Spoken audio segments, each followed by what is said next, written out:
बिस्मिल्लाहिर्रहमानिर्रहीम, अस्सलामुअलैकुम। BBC 11 headlines news से मैं हूँ सबा मुनीर। नाज़रीन, आपको अपडेट करें कराची से, जहां हमारे नुमाइंदा अफसोसी जावेद इब्राहिम मंगी के मुताबिक SSP कोरंगी शाहजहां खान और SP लांडी शाहनवाज चाचड़ की खुसूसी हिदायत पर SHO लांडी की मंशियात फरोशों के खिलाफ ताबड़तोड़ कार्रवाइयां जारी। आपको बताएं कि थाना लांडी की पुलिस पार्टी ने दौरान कार्रवाई एक शख्स को चर्स समेत मौका पर ही गिरफ्तार कर लिया।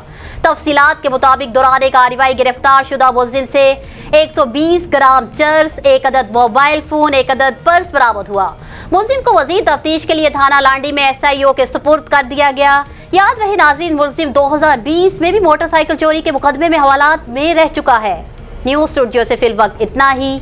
मजीद तफसीलात और अपडेट्स के लिए देखते रहिए BBC 11 हेडलाइंस न्यूज।